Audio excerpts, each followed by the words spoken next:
Benar itu, Allah bukan manusia sehingga dia bohong. Nah, buktinya apa? Allah menciptakan setan dan disayangi oleh setan. Nah, tunjukin di mana ayat Quran bahwa Allah berjanji akan bunuh setan yang dia ciptakan pertama. Bismillahirrahmanirrahim. Diterangkan di dalam Al-Quran, la amna anna jahannama minka wa mim man tabi'aka minhum ajmain. Sesungguhnya aku pasti akan memenuhi neraka jahanam dengan iblis dan dengan orang-orang yang mengikuti kamu di antara mereka semuanya. Jadi yang mengikuti iblis itu dijanjikan oleh Allah ya akan memenuhi neraka. Nah, iblis merasuki seseorang di dalam Markus 5 nomor 2 sampai nomor 6. Lalu kemudian iblis itu menyembah kepada Yesus. Nah, yang mengikuti iblis menyembah kepada Yesus diterangkan akan memenuhi neraka. Itu gimana itu, Gus? Lo gak usah lari kemana-mana. Ya, Al-Hadid 11:12 itu yang bikin gua tuh geleng-geleng kepala. Kok ada ya jutaan manusia percaya Allah yang hobinya cuma minjem, gak mau bayar. Di dalam kitab yang kalian ambil dari agama lain, di situ ditegaskan bahwa Tuhan meminjam pisau cukur untuk mencukur bulu pahanya. Apakah guntingnya yang dipinjam itu sudah dikembalikan, Gus? Bukan blunder. Itu cuma opini aja. Itu kan pendapat orang. Nah, pendapat lu siapa? Itu Yesus. Yesus, menurut Yesus, dia adalah Mesias. Dia bukan Tuhan pencipta alam semesta. Dia anak manusia yang bergelar Mesias. Itu menurut Yesus. Menurut iblis, Yesus itu adalah anak Tuhan. Kamu percaya yang mana? Yesus atau iblis? Allah yang tidak bisa menunjukkan dirinya kepada manusia adalah Allah halusinasi Muhammad. Coba kau tunjukkan ya seperti apa wujudnya Allah yang disembah oleh Yesus. Silakan. Nggak usah kamu tanya panjang-panjang. Urusin dulu. Kenapa Allahmu nggak bisa dilihat manusia? Ya, sedangkan Allah Musa bisa dilihat dan didengar suaranya. Ya, Bapak yang mengutus Yesus juga tidak bisa didengarkan suaranya dan wajahnya pun tidak bisa dilihat. Atau kau bisa menunjukkan wajah Bapak yang mengutus Yesus? Silakan. Manusia menjadi Tuhan itu yang mustahil. Tapi Tuhan menjadi manusia itu gampang. Kita contoh aja. Dalam Quran Al-Qasas ayat 30, Allah yang dari dimensi lebih tinggi mengambil rupa dalam bentuk sebuah pohon dan bersuara kepada Musa, "Hai Musa, come here. Cuk, come here baby." Ya, tetapi Allahmu nehe alias wallahu alam, entah dia ada di Arsy, entah dia di Ka'bah, pokoknya dia nggak bisa tunjukkan dirinya. Nah, itulah bukti bahwa kepalamu itu tidak ada isinya alias bocor halus. Yang kamu terangkan di Al-Qasas itu justru itu adalah Allah pencipta alam semesta yang berfirman kepada Musa.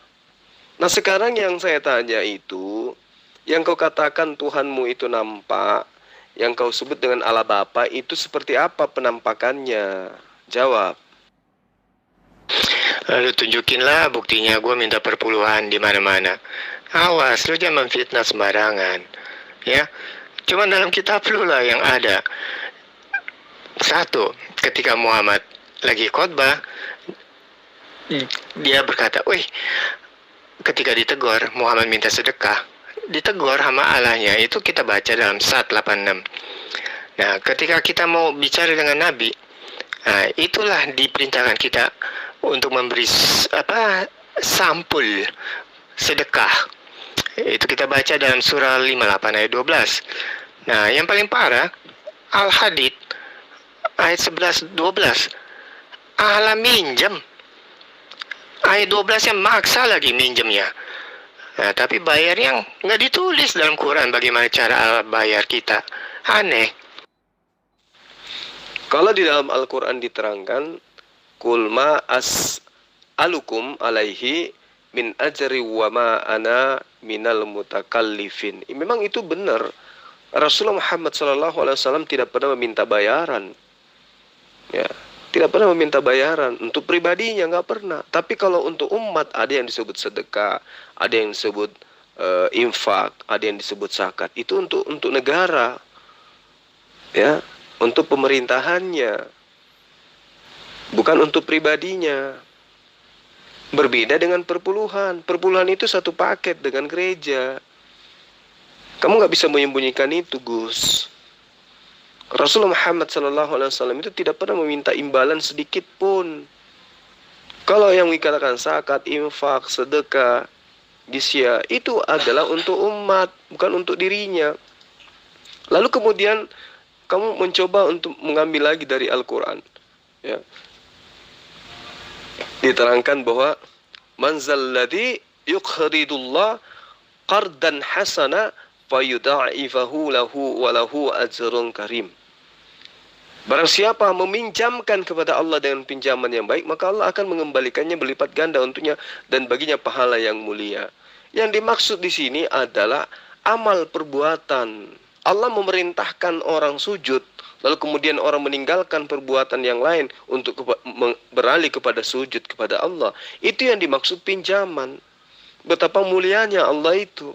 Lalu kemudian Allah yang melipat gandakan daripada pahala dari upah kita itu bersujud kepadanya. Itu yang perlu kamu pahami. Tapi kamu tidak ngerti itu. Kenapa? Karena kitabmu saja kamu nggak paham, apalagi Quran. Ya. Barang siapa meminjamkan kepada Allah pinjaman yang baik. Apa pinjaman baik itu? Perbuatan baik. Perbuatan baik. Menyiapkan waktu luang untuk melakukan perbuatan baik, amalan baik. Nah, amalan baik itu akan diupah dengan melipat gandanya pahala. Makanya kamu belajar. Karena itulah diterangkan di ayat ini, yauma taral mu'minina wal mu'mina yas'a nuruhum baina aydihim wa bi aymanihim busyrakumul yauma jannah. Jadi berbicara mengenai amal kebajikan, kemudian upahnya itu kemudian adalah jannah, surga. Nah, bagaimana dengan kitab yang kau ambil dari agama lain? Itu gimana ceritanya? Di Yesaya 7 nomor 20. Ya, Tuhan meminjam pisau cukur. Lalu Tuhanmu itu mencukur bulu paha. Pertanyaan saya, pinjaman berupa pisau cukur itu kapan dikembalikan oleh Tuhanmu? Kapan? Coba kau jawab itu. Tuhanmu pinjam pisau cukur untuk mencukur bulu pahanya. Nah, kapan dia kembalikan itu? Jawab. Iya, itu Allahnya Musa, goblok. Kenapa lu lupakan nama Musa di ayat itu? Lah, disitulah harusnya kamu waras. Ternyata Allah itu cuma satu. Dia juga yang berfirman kepada Musa, dia juga yang berfirman kepada Yesus, dia juga yang berfirman kepada Rasulullah Muhammad SAW.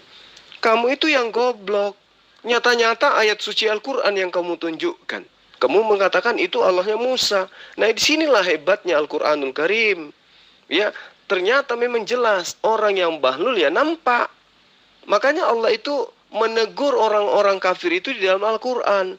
Apa yang dikatakan Allah dalam Al-Quran tentang kalian? Allah mengatakan, innal ladzina kafaru wa matu wa hum kuffaru falan yuqbala min ahadihim mil'ul ard. Ya, itu sangat jelas. Sungguh orang kafir itu yang mati dalam kekafirannya tidak akan menerima dari apa yang kemudian menjadi tebusan dari seseorang untuk mereka, meskipun diganti dengan emas. Ya, atau ditebus dengan emas sepenuh bumi. Tidak akan. Kenapa? Karena orang ini akan menerima asap yang pedih. Kenapa mereka menerima asap yang pedih? Karena sesungguhnya orang kafir itu ketika diajarkan mereka itu sama seperti binatang. Mereka mendengar tapi dia tidak memahami apa yang disampaikan. Jadi saya panjang lebar menyatakan sesuatu ini kepadamu, tapi kamu tidak mengerti gitu loh. Kamu tidak ngerti. Kenapa? Karena kamu tuli, bisu, buta. Dan kamu tidak memahami gitu loh. Wa masalul ladina kafaru kamathalil ladina yad'iku bima la yasmau illa du'a'a wa nida summum bukmun umyum fahum la ya'qilun. Ya kamu tidak mengerti, kamu cuma mendengarkan suara saya tapi kamu tidak mau memahami itu. Makanya kamu dikatakan oleh Al-Quran lebih rendah dari hewan. Ya, inna sarrad dawabi indallah ladzina kafaru fahum la yu'minun. Sesungguhnya makhluk bergerak dan bernyawa yang paling buruk dalam pandangan Allah itu adalah orang kafir. Ya, itu yang perlu kamu pahami. Sudah diajarkan masih juga bahlul. Kan begitu. Nah sekarang pisau cukur yang dipinjam oleh Tuhannya kamu itu, apa sudah dikembalikan atau belum? Iya, itu Allahnya Musa, goblok. Kenapa lu lupakan nama Musa di ayat itu?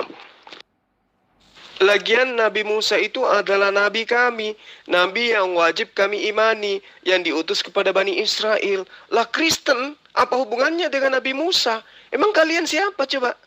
Apa hubungannya Nabi Musa dengan Kristen? Apa hubungannya? Coba kamu jawab. Iya, bagaimana dengan Muhammad jadi orang yang sembarangan? Setelah menerima Quran, kenapa dia ambil makanan di pasar tanpa bayar? Coba jelasin, sampai dikatain sama orang-orang, woi kenapa tidak dikasih kekayaan kepada nabimu? Aneh, kok istilahnya habis terima Quran orang jadi jahat dan kriminal? Itu fitnah. Yang benar itu adalah Yesus mengambil keledai orang tanpa izin dan tidak dikembalikan. Begitu juga pisau cukur yang dipinjam oleh Tuhan senior juga tidak dikembalikan. Itu gimana itu ceritanya, Gus? Begini, Neng. Orang bodoh, dia akan sekolah untuk belajar menjadi lebih pintar. Anehnya, orang waras menjadi bodoh kalau masuk Islam, karena dia bukan belajar sejarah. Dia cuma menghafalkan hadis-hadis yang ditulis pada tahun 1200 ke atas. Bukan sejarah yang di bawah tahun 1200 untuk membuktikan kebenaran Qurannya. Nah, jadi jelas, apapun yang kalian lemparkan pada kita, itu cuma dongeng. Nggak bakalan bisa sentuh di bawah tahun 800 ke bawah dah. Data-datanya pasti di atas tahun 800.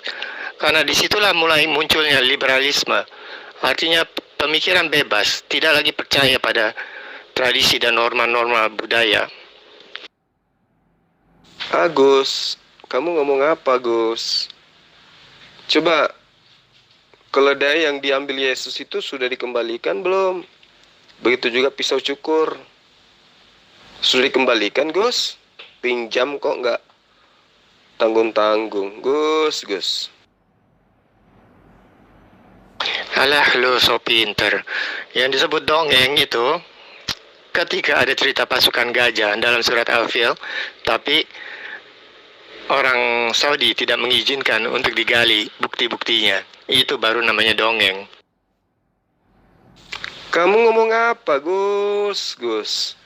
Ngomong apa, Gus? Yang dongeng itu pencipta alam semesta, dilahirkan manusia, dibunuh manusia. Itu dongeng, Gus. Gus. Hilang lagi kau, Gus. Agus, kemana, Gus? Jawab dulu, Gus. Halo, Gus. Apakah pisau cukur itu masih bagus atau sudah berkarat, Gus? Kok belum dikembalikan, Gus? Gus. Oh, Agus. Keledainya gimana, Gus? Udah kembali, Gus? Pisau cukur yang dipinjam itu juga sudah kembali, Gus? Gus? Oh, Agus. Pisau cukurnya mereknya apa sih, Gus? Dongeng aja lo. Agus, lu kebanyakan dongeng, Gus. Ya sudah, kalau nggak percaya kan sudah saya bilang, dimensi ruang dan waktu kita dengan beyond of time itu beda. Kalau kamu nggak paham ya beyond of time sampai kemana gitu, kamu nggak akan paham. Oke, kalau gitu coba carikan Injil saya yang asli di dalam Al-Quran itu yang mana gitu, supaya saya tahu itu Injil yang asli itu. Kalau punya saya kan palsu tuh, ya kan, punya Kristen itu, wah Injilnya udah kalangan manusia nih, buatan manusia. Ada Paulus, ya kan, bukan Paulus ini kan penyesat ini. Nah kalau gitu Injil yang dikatakan Al-Quran itu yang mana, coba biasa cari nih kalau ada, ya kan. Al-Quran itu tidak mengatakan bahwa Injil ada yang asli, Injil ada yang palsu. Enggak. Al-Quran hanya menerangkan bahwa Allah Subhanahu wa taala memberikan hikmah Injil kepada Nabi Isa alaihissalam. Nah, mengenai asli dan palsunya kelak, itu setelah ada umat yang kemudian gemar melilit lidah, memutar-mutar lidah mereka membaca baik itu Torah maupun Injil. Mereka merubah-rubahnya gitu. Sehingga Al-Quran menerangkan fawailul lil ladzina yaktubunal kitaba bi aydihim tsumma yaquluna hadza min indillah. Jadi orang-orang kafir itu mereka menulis sebuah kitab ya, dengan tangan mereka sendiri, lalu dia katakan itu dari Allah. Jadi Al-Quran itu tidak menerangkan Injil asli, Injil palsu, tidak. Orang yang diberi Injil itulah kemudian yang melakukan ya penyelewengan terhadap kitab tersebut. Nah, kalau kamu tidak percaya, silakan aja kamu buktikan. Apakah ada Injil asli? Kan nggak ada toh? Kalau saya tanya kepada Anda, di dalam kitab Anda Yesus menerangkan segala firman yang engkau berikan kepadaku telah aku sampaikan kepada mereka. Pertanyaannya, mana firman-firman yang diterima oleh Yesus? Nggak ada kan? Sudah dipelintir semua oleh pengarang kitabmu. Itu yang perlu kamu pahami, ya. Jadi kalau kamu mencari Injil yang asli, justru kamu yang perlu mencarinya. Kalau Al-Quran tidak ada mengatakan Injil asli, Injil palsu, nggak ada. Yang menjadi permasalahan sekarang itu adalah kitabmu. Apakah itu asli dari Yesus atau asli dari pengarangnya, Lukas, Markus, dan seterusnya. Jadi belajar lagi. Loh, saya kan bermula dari Talmud itu dari abad 2, lebih tua daripada pemahaman daripada Setia Gaon ataupun lebih mandam daripada Rambam gitu. Rambam Musi Maimun itu lebih muda mereka daripada Talmud gitu. Talmud itu ya abad kedua sudah ada. Para rabi itu sudah menguasainya semua. Bahkan keimanan Tuhan Yesus itu sejalan dengan keimanan daripada Yahudi tradisional, lebih tua daripada Talmud gitu. Lebih tua daripada Talmud gitu. Para rabi sudah tahu konsepnya itu. Makanya Yesus berani bilang kalau dia itu Mesias gitu. Nah, kalau Yesus mengaku Mesias, terus kenapa disembah, Bapak? Jul, kalau kamu bilang semua para penulis kitab itu jahil karena ditulis oleh tangan manusia, emang Al-Quran tidak ditulis? Kamu ingat gak penyalinan itu dilakukan oleh masa zaman Khalifah Utsman itu ditulis tangan manusia, Jul, sama itu. Konsepnya begitu. Dari zaman dulu, di zaman Musa Rabbeinu, bahkan yang menulis tentang Torah itu Musa Rabbeinu sendiri, tangan Musa. Kemudian disalin, diteruskan oleh para Safarim sampai ke zaman Yesus. Bahkan di zaman Yesus, orang-orang Yahudi yang menulis tentang kitab berbahasa Yunani sudah ada, namanya Septuaginta gitu. Nah, pertanyaanku, kalau kamu bilang bahwa kitab yang itu ditulis sudah campur-campur, yang asli mana? Kan nggak ada gitu, nggak ada yang asli dalam Al-Quran itu, ada yang asli gitu. Jadi semua itu hanya hayalan. Bilangnya sudah ada di Lauhul Mahfuz karena itu firman Allah sudah kembali ke Lauhul Mahfuz. Kalau begitu kamu bantah tulisan surah Al-Araf 157. Bagaimana dikatakan di situ bahwa nama Nabi Muhammad SAW berada di kitab Injil dan Torah? Pada saat itu Allah sedang berbicara dengan Musa tentang nama Muhammad di dalam Torah dan Injil.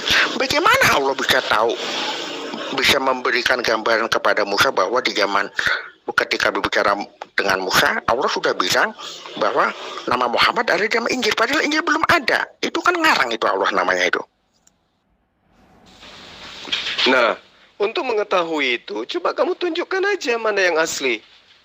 Semua daripada pengetahuan Anda yang kemudian dikatakan itu adalah pernyataan Yesus, bahwa dia menerima firman dari Allah. Mana firman-firman yang Yesus terima dari Allah? Tunjukkan. Kalau kamu sudah bisa menunjukkan firman yang diterima oleh Yesus, barulah kemudian kamu akan tahu bahwa ternyata memang betul di situ ada Nabi Muhammad SAW.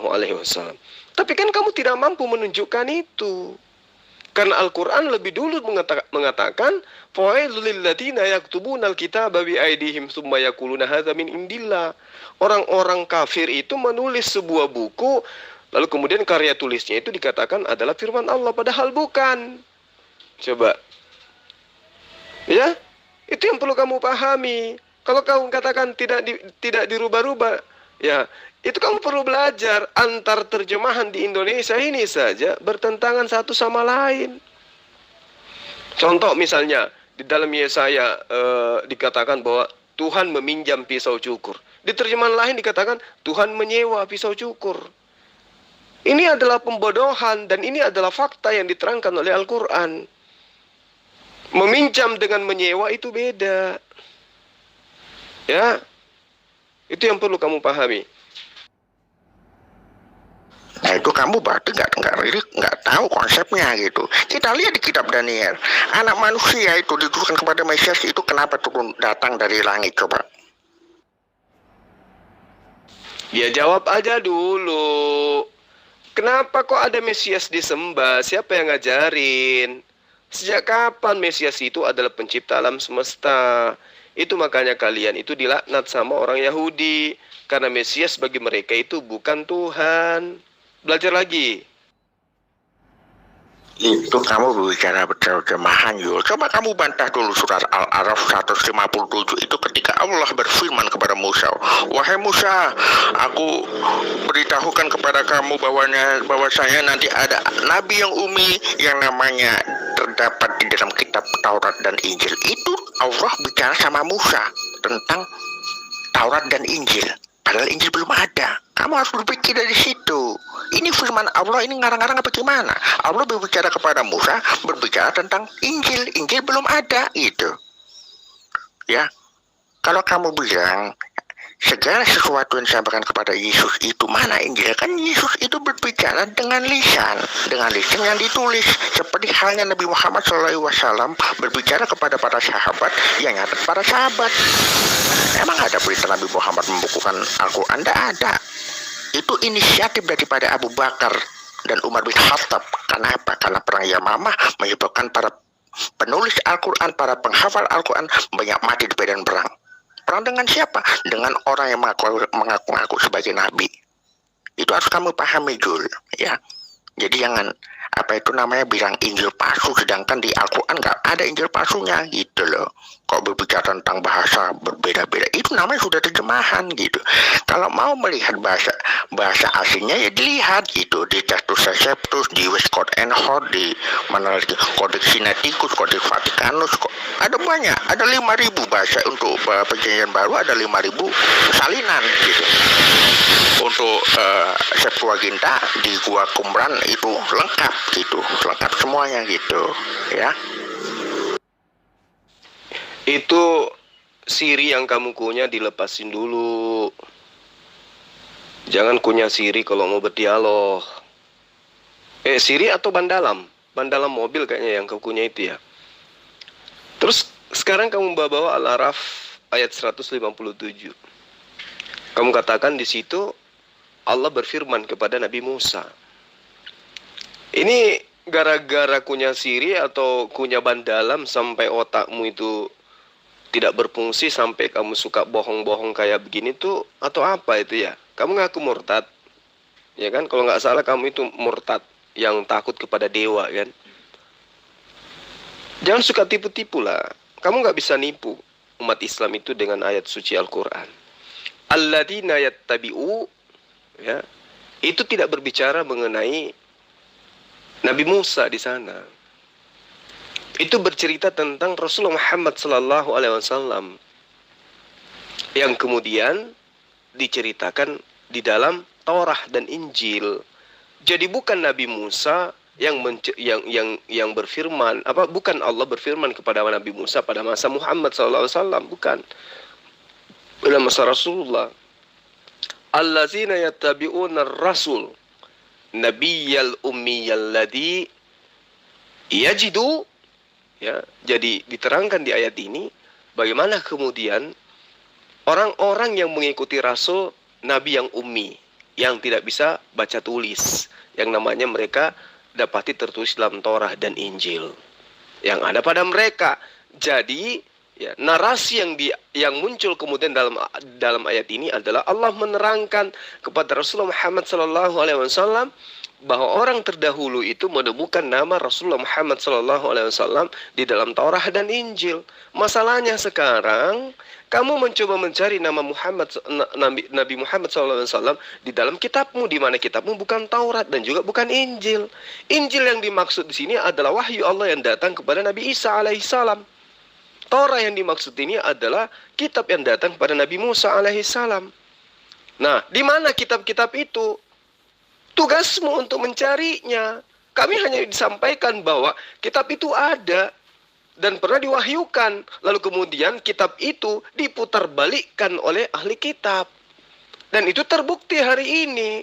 Makanya dikatakan meminjam pisau cukur, ada yang mengatakan menyewa pisau cukur. Dan kitabmu itu tidak ada original teksnya. Kalau katakan ada, itu cuma di mulut. Fakta tidak ada. Jadi kau jangan mencoba untuk menipu dengan sengaja kunyah ban dalam supaya suaramu tidak kelihatan. Saya tahu kamu orang yang mengaku murtadin, takut kepada dewa. Iya kan? Yang pencipta alam semesta bukan Mesiasnya, tapi konsep Mesias ilahi itu sudah ada. Gitu. Yang gambaran Mesias itu di abad pertama sudah ada. Di Bereshit 1 ayat 3. Ketika terang itu jadi, di dalam Talmud dikatakan bahwa terang itu terang Mesias. Jadi Mesias sudah dimasukkan ke dalam pemahaman orang Yahudi dari awal gitu loh. Itu kata Rabi. Kamu tanya sama Rabi kalau nggak percaya. Tanya sama siapa ya? Bill. Ada nggak gambaran Mesias di dalam terang itu?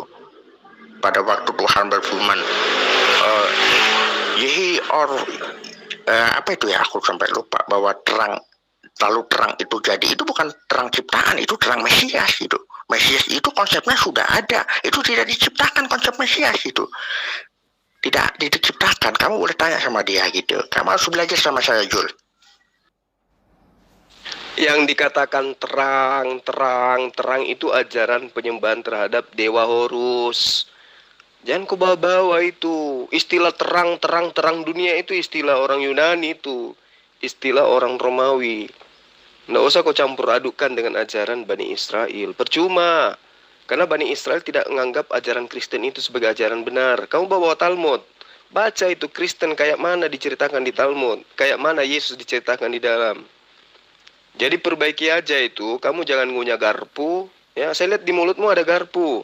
Cabut aja tuh garpu di mulut. Ngapain palsu-palsukan suara? Ya. Jadi Mesias itu bukan Tuhan. Ya, Mesias itu adalah nabi. Kayak Daud, Harun, itu semua nabi, termasuk Yesus. Ya, Mesias itu adalah orang yang diurapin. Hanya orang Kristen lah yang kemudian menyembah Mesias. Itu mencontohi siapa? Belajar lagi deh. Sudah murtad tapi masih begini aja juga, makin parah malah. Aduh Jul, saya bukan berbicara bahwa Allah itu berfirman kepada Musa ketika Musa di zaman Muhammad. Itu gila itu namanya. Musa sama Muhammad itu tahu berapa ribu tahun gitu. Itu kan narasinya ketika Muhammad itu menceritakan tentang firman Allah kepada Nabi Musa pada waktu dulu ya, Musa yang dulu gitu. Kalau Allah itu ngomong sama Musa kalau nanti akan datang seorang nabi yang namanya ditulis dalam Taurat dan Injil gitu, yang ada pada kitab yang ada pada mereka gitu. Allah ini aneh ya, sudah ngomong sama Musa tentang Taurat, oke lah, Tauratnya sudah ada, Injilnya kan belum ada gitu. Jadi Allah ngomong sama Musa tentang kitab Injil yang belum ada, yang di tangan mereka. Tangan siapa gitu pertanyaannya itu. Itu konteksnya di situ. Konsepnya perbicaraan Allah sama Musa di situ, itu kemudian diwahyukan kepada Muhammad untuk diceritakan kepada umatnya atau kepada murid-muridnya gitu ya. Berbicara tentang Injil asli yang bikin statement tentang Injil dipalsukan itu ya kamu, ya kan, yang bilang Injil itu yang asli itu masih ada atau enggak itu ya kamu. Kok suruh kami yang mencari, ngapain? Kami suruh mencari kitab yang mana lagi coba? Kalau kamu bilang bahwa kitab Matius, Markus, Yohanes, Lukas itu apa itu namanya palsu gitu ya, misalnya itu kamu anggap palsu, terus aku suruh nyari kitab yang mana lagi selain itu? Enggak ada lagi. Aku harus nyari kemana lagi gitu. Udah nggak ada lagi gitu. Berarti tuduhannya itu tuduhan palsu gitu. Karena kalau ada kitab-kitab yang Injil yang asli selain itu, berarti tuduh itu kitab-kitab yang tidak jelas, kitab kosong gitu. Nenekmu kiper, makanya itu mulut jangan diisi ban dalam. Ya, tidak ada dikatakan bahwa Allah bercerita kepada Musa tentang Injil, nggak ada di situ. Aduh, kamu itu pantasan murtad. Ternyata memang nggak ada isi kepala, bocor halus. Tidak ada diceritakan bahwa Taurat itu Allah menceritakan tentang Nabi Musa, tentang Injil, nggak ada. Ini menceritakan bahwa mereka orang-orang terdahulu itu ya mendapati di dalam Torah dan juga di dalam Injil sosok Nabi yang ummi. Kan ada di dalam kitabmu tuh yang kamu ambil dari agama lain. Di kitab Yesaya kan ada seseorang yang diberikan kitab lalu kemudian disuruh baca, tapi dia tidak mampu untuk membacanya. Itu siapa itu yang dimaksud di situ? Ya, jadi kurangilah akunya ban dalam. Ya nggak usah palsu-palsukan suaramu apa kayak Paulus. Semuanya pakai bulus, suara pun dipalsukan, kitab dipalsukan, Tuhan dipalsukan. Berhentilah nipu-nipu itu ya. Keluarkan aja itu garpu dari mulut, santai aja napa. Ayat ini tidak menceritakan bahwa Allah menceritakan kepada Musa tentang Injil. Tidak, Musa ya Torah, Yesus ya Injil. Aduh, kasihan kali lah. Ya. Itulah makanya saya katakan bahwa tidak murtad seseorang itu kalau orang itu benar-benar menguasai Quran. Ternyata kamu nggak ada apa-apanya. Itu tentang Mesias itu konsep Nabi Jul, konsep Nabi Jul, bukan konsepnya orang dari penyembah dewa Horus. Itu konsep para Nabi di Talmud. Itu ada kok di Talmud gitu. Itu dikonsep oleh mereka sendiri gitu, bukan dikonsep oleh orang-orang penyembah pagan-pagan. Mana ada seperti itu? Karena kamu nggak pernah baca, intinya begitu ya. Karena kamu nggak tahu, ya makanya kamu menuduh kami itu asal-asalan. Ya enggak lah, konsep seperti itu sudah ada. Itu sudah jauh di kuno, udah tahu gitu. Jadi kalau zaman sekarang saya udah nggak peduli.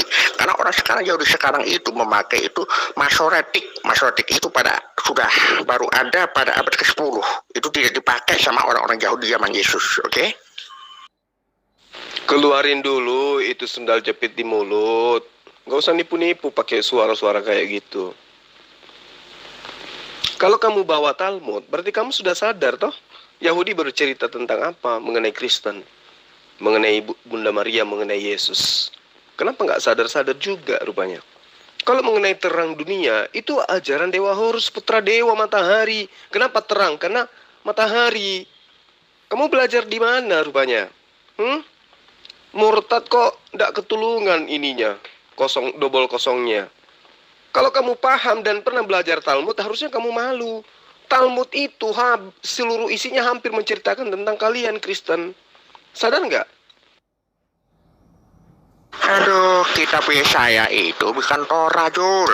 Aduh, gimana kamu ini? Torah itu 5 kitab Musa, itu baru Torah. Kok malah Muhammad berbicara tentang orang tidak dapat membaca? Itu di mana itu ya? Di saya berapa itu ya? 29 apa berapa? Itu bukan Torah, Jul. Gimana sih kamu cara berpikirnya itu? Kamu baca dari ayatnya yang Al-Araf 156 itu tentang Musa. Ingat tentang Musa. Ya, tentang Musa. Kamu sebelum baca ayat 156, sebelum baca ayat 157, kamu lihat sebelumnya dan sesudahnya gitu, supaya terkonek gitu, ya. Kamu nggak usah ajarin saya. Yang mengatakan Yesaya itu adalah Taurat siapa? Al-Quran menerangkan orang-orang terdahulu gemar memutar-mutar lidah mereka, merubah-rubah dari firman Tuhan itu. Nah, kalau sudah ada indikasi dalam kitabnya Bani Israel, ya, ada perintah tentang membaca sebuah kitab. Baca kitab ini, ya, baiklah baca ini. Maka dijawab kemudian, aku tidak dapat membaca. Terus ditanya lagi, bacalah ini. Kemudian dia jawab lagi, aku tidak dapat membaca. Ini jelas berbicara mengenai siapa? Apakah ada yang menggenapi nubuatan ini? Gak ada. Selain daripada Rasulullah Muhammad SAW. Yesaya 29. Jadi Al-Quran yang kamu bawa itu, ya, itu tidak ada korelasinya dengan tuduhanmu kepada Rasulullah Muhammad Sallallahu Alaihi Wasallam. Ini peringatan kepada Rasulullah bahwa Nabi Musa menceritakan tentang dirinya, Nabi Isa juga menceritakan tentang dirinya. Lalu kenapa kemudian tidak ditemukan namanya di kitabnya Bani Israel hari ini? Ya itu tadi, karena di antara mereka ada yang gemar merubah-rubah firman Tuhan. Ada nggak di antara mereka yang mampu menunjukkan kitab Tauratnya Nabi Musa? Ada nggak di antara Kristen yang mampu menunjukkan kitabnya Yesus? Nggak ada kan? Yang kalian punya hanya terjemahan demi terjemahan. Maka wajar kemudian Al-Quran itu datang untuk meluruskan semua ajaran yang sudah disesatkan. Gitu loh. Ya. Ya tapi karena dasar Anda memang tidak memahami, ya mau kayak mana lagi? Aduh, suaranya kayak apa, nggak enak banget didengar sih. Ayo, kamu ngomong apa sih? Lagi ngomong apa sih? Ngomong yang benar apa sih? Allah, yang benar kalau ngomong apa sih? Tadi yang kamu bilang yang tidak dapat membaca itu kan di kitab Yesaya, ya kan? Lalu kamu hubungkan bahwa itu adalah buat Nabi Muhammad. Padahal Al-Quranmu sendiri menyatakan bahwa Nabi Muhammad SAW itu ada rujukannya itu cuma di Torah dan Injil, tidak ada di kitab Yesaya. Yang kamu baca, suruh baca ini, baca tentang kitab yang bermaterai, kitab bermaterai ya, kitab bermaterai gitu. Ini konsepnya kitab bermaterai, bukan tentang orang itu umi atau tidak, bukan itu pun di kitab Yesaya gitu. Kamu selalu salah gitu, selalu salah menebak. Kalau mau apa-apa itu dikembalikan dulu ke Al-Quran. Kalau mau mengutip misalnya kitab Kidung Agung ya, itu bukan kitab Torah, itu juga salah kutip sih Nandar, itu juga itu salah, karena Al-Quran itu kan kita pegangannya Al-Quran orang Islam itu cuma di Torah dan Injil. Selain itu tidak berlaku bagi nubuatan Muhammad. Itu kata surah Al-Araf 157. Nah, surah Al-Araf 157 itu kan itu Allah ceritanya menceritakan kepada Muhammad tentang pembicaraan Allah sama Musa di zaman Musa dulu gitu kan, bahwa nanti akan ada orang bernama seorang yang umi tidak dapat membaca, itu tertulis dalam Taurat dan Injil. Itu konsepnya bahwa Allah itu menyampaikan kepada Nabi Musa pada zaman dulunya, kemudian Allah kan menyampaikan kepada Nabi Muhammad gitu maksudnya kan. Dulu konsepnya sudah disampaikan kepada Nabi Musa tentang nubuatan seorang nabi. Nah, ngomongnya nubuatan itu ada di kitab Injil, padahal di zaman Musa kitab Injil belum ada itu loh. Kamu paham gak sih permasalahan konteks Al-Quran sendiri? Kamu gak paham, gimana kamu mau berdiskusi? Saya ngerti, kalau itu kan ngerti saya. Saya paham di dalam kitab terjemah itu ada Yesaya, ada Torah, ada isinya bilangan, imamat dan seterusnya. Ngerti saya, ngerti. Saya paham. Tapi bukan berarti seperti itulah kodrat kebenaran yang sesungguhnya di kitabmu itu. Kenapa? Karena itu hanya terjemahan. Jadi tidak bisa dijadikan sebagai acuan untuk menilai Quran. Tapi Al-Quran lah yang menjadi acuan untuk menilai kitabmu. Fawailul lil ladina. Ya, orang-orang yang terdahulu itu gemar menulis ayat Al-Quran yang dikatakan, dianggap bahwa itu adalah kitab dari Allah. Padahal sesungguhnya bukan dari Allah. Itu yang perlu kamu sadari gitu loh. Jadi apa yang kemudian diterangkan oleh Al-Quran itu menjadi acuan, bukan kitabmu yang menjadi acuan. Jadi kalau sudah ada di kitabnya Bani Israel tentang orang yang disuruh membaca tapi tidak bisa membaca, itu indikasinya kuat. Gitu. Jadi kitab terjemah tidak bisa dipakai sebagai ukuran bahwa dia itu harus sesuai dengan yang kamu mau. Al-Quran itu tidak. Ya, kitabmu itu yang harus mengikuti Quran, karena Quran itu adalah kalamullah. Sementara kitabmu hanya karangan manusia yang dituliskan atas dasar salinan-salinan, terjemahan-terjemahan. Kamu harus belajar itu, ya. Kamu harus pahami itu. Kamu membaca kitabku aja meskipun kamu murtadin, kamu nggak bisa. Jadi bagaimana mungkin kamu yang mau ngajarin saya? Nggak bisa gitu. Paham ya? Soal penubah-ubah gitu ya, orang Yahudi itu paling menjaga ya, apalagi Torah kitabnya dari zaman Musa itu tidak mungkin dirubah sampai ke zaman Yesus, nggak akan berubah gitu. Jadi tuduhan berubah-ubah itu justru menurut dari kitabmu sendiri gitu. Kecuali Torah CBLP nggak masalah berubah-ubah karena itu tafsiran para nabi, terserah mau ditafsir seperti apa terserah. Tapi konsep tulisan Musa Rabbeinu itu tidak boleh dirubah gitu. Para sofir menjaga dengan betul supaya kitab itu tetap tidak dirubah gitu sampai ke zaman Yesus tetap eksis gitu. Itu kalau kamu bilang dirubah-rubah, itu dirubah yang mananya? Huruf mana yang dirubah? Nah, coba sekarang. Lah, kitabnya mereka sendiri yang mengatakan kok. Bagaimana kamu berani berkata kami bijaksana karena kami mempunyai Taurat Tuhan? Sesungguhnya pena palsu penyurat sudah membuatnya menjadi bohong. Itu artinya sudah dirubah. Kitabnya sendiri yang mengatakan kok. Iya kan? Jadi kamu tidak bisa kemudian menyembunyikan identitas itu. Kitabnya sendiri yang mengatakan sudah dirubah. Bahkan Musa sendiri menerangkan, sedangkan aku masih hidup, kalian sudah memperlihatkan tegar tengkuk pembangkanganmu. Apalagi nanti ketika aku mati. Coba. Sedangkan Musa saja mengatakan itu. Ya, Musa masih ada saja mereka tidak percaya. Musa aja mereka tolak. Apalagi tulisan-tulisannya. Nah, kalau kamu katakan bahwa tidak pernah dirubah, coba tunjukkan mana Taurat Musa sekarang. Bisa nggak kamu tunjukkan? Bisa tidak saudara tunjukkan kitab Tauratnya Nabi Musa sekarang ini? Bisa nggak? Bisa nggak? Coba tunjukkan. Silakan. Coba saudara tunjukkan kitabnya Nabi Musa yang berupa Taurat itu. Bisa nggak? Supaya kita lihat bahwa ternyata Al-Quran itu salah. Ada nggak bisa kamu tunjukkan kitab Taurat sekarang? Tauratnya Nabi Musa. Coba tunjukkan. Fotoin aja kalau ada. Silakan. Ya sudah, coba kamu bantu si Murtadin itu tunjukkan Taurat Musa yang asli mana. Nangis. Baik sahabat-sahabat, karena sang Murtadin tadi ini, Murtadin takut dewa namanya ya. Itu sudah lari meninggalkan debat karena tidak mampu menunjukkan kitab Tauratnya Musa.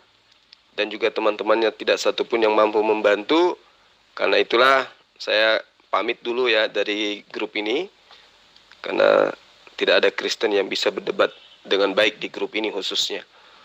Oke, sahabat-sahabat muslim, salam satu Tuhan. Assalamualaikum warahmatullahi wabarakatuh.